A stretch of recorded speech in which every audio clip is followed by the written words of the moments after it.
The Book of Ruth, the story of redemption. In a world of famine and loss, a foreign woman's faith shines, leading to a legacy that would change the world. Ruth's story is one of quiet but profound redemption, a reminder that even in the darkest times, God is weaving a plan that brings hope and life to His people.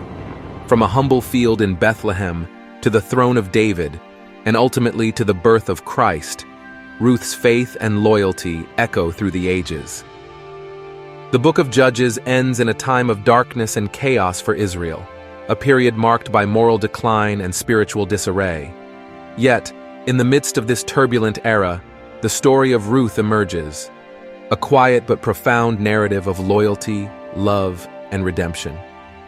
While the nation of Israel is struggling with its identity and faithfulness to God, one family's personal journey reflects a greater truth. God is always at work, weaving redemption through the most unexpected of lives and circumstances. Ruth's story shines as a beacon of hope in a time when hope was hard to find. Overview. Ruth is a beautiful and intimate story that stands in stark contrast to the tumultuous events of Judges. It's not a tale of battles or kings, but of everyday people facing hardship, making choices, and experiencing the providence of God in their lives. It is a story of famine, loss, and grief, but also of remarkable faith, steadfast loyalty, and unexpected redemption. At its heart, Ruth is a love story, between Ruth and her mother-in-law Naomi, between Ruth and Boaz, and ultimately between God and His people. Through the faithfulness of Ruth, a foreign woman from Moab, God's plan of redemption moves forward, culminating in the birth of King David and ultimately pointing toward Jesus, the ultimate Redeemer. Key events in the Book of Ruth. 1. Famine and loss, Naomi's journey to Moab. The story begins with Naomi, her husband Elimelech, and their 2 sons leaving Bethlehem due to a severe famine. They journey to the foreign land of Moab, a place that had often been an enemy of Israel. In Moab, tragedy strikes. Elimelech dies, leaving Naomi a widow. Her 2 sons marry Moabite women, Orpah and Ruth. But after about 10 years, both sons die as well, leaving Naomi alone with her 2 daughters-in-law. With nothing left for her in Moab, and hearing that the famine in Bethlehem has ended, Naomi decides to return to her homeland. She urges Orpah and Ruth to stay in Moab, where they have better chances of remarrying and finding security. Orpah reluctantly agrees, but Ruth refuses to leave Naomi's side. 2. Ruth's devotion to Naomi, "Where you go, I will go." Ruth's famous declaration of loyalty is one of the most poignant moments in the Bible. She tells Naomi, "Where you go, I will go, and where you stay, I will stay. Your people will be my people, and your God my God. Where you die, I will die, and there I will be buried." Ruth 1:16-17. Ruth's decision is not just an act of familial loyalty, it is a profound step of faith. By choosing to go with Naomi, Ruth is leaving behind her own culture, religion, and family, and embracing the God of Israel. In a world where loyalty often faltered, Ruth's steadfastness shines brightly. Ruth's devotion is a powerful example of faith and love.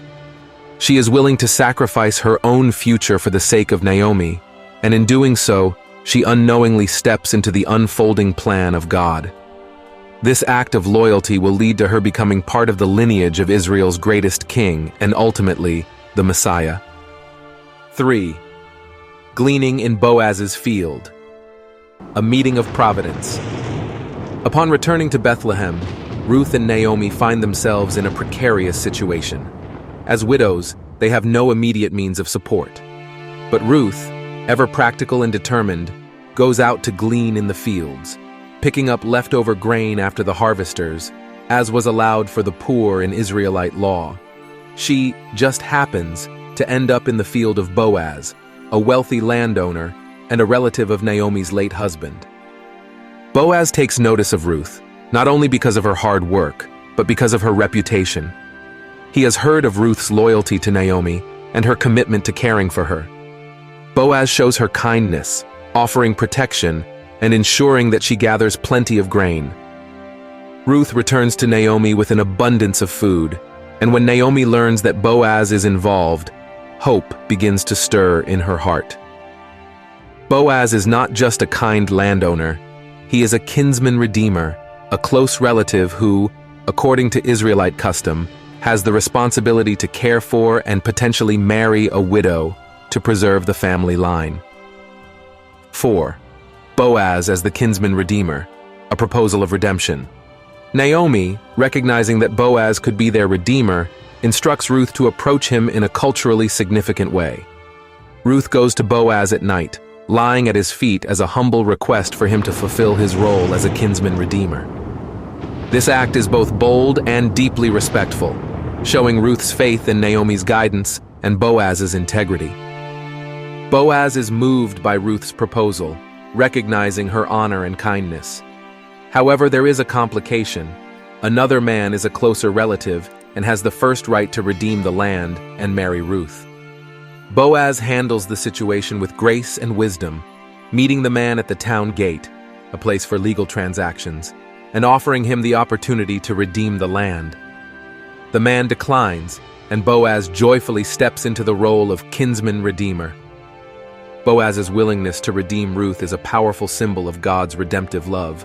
Just as Boaz takes Ruth, a foreigner, into his family and restores her, so too does God take those who are outsiders and bring them into his covenant family through redemption. 5. The birth of Obed, a lineage of kings. Boaz and Ruth marry, and their union is blessed with a son, Obed.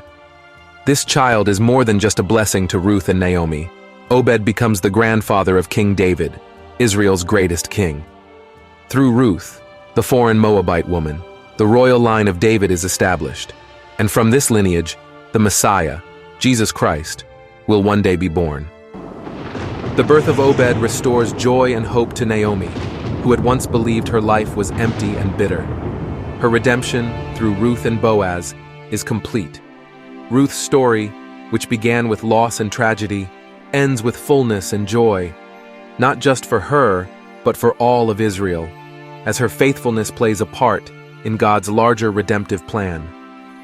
Ruth is not just a love story, it's a redemption story, both personal and cosmic. On the surface, it's a tale of loyalty, family, and kindness. But beneath that lies a narrative of God's providence, weaving even the smallest, most seemingly insignificant lives into his grand plan of salvation. Ruth's journey, from a foreign widow to the great-grandmother of Israel's greatest king, demonstrates that God's grace knows no boundaries, and that he can use anyone, regardless of their background, to accomplish his purposes. This story is also a powerful reminder that redemption is not just a distant hope. It's something God is actively working out in our daily lives, through our relationships, our choices, and our faith. Ruth's faithfulness and Boaz's kindness reflect the heart of God, who, as the ultimate Redeemer, invites us all to take part in his family, no matter where we come from. In the midst of a period of national chaos and spiritual decline, the Book of Ruth offers a picture of God's quiet but relentless work of redemption. As we see Ruth's life transformed from despair to joy, we are reminded that God's faithfulness never fails, and his plans for redemption are always unfolding, even when we cannot yet see the full picture.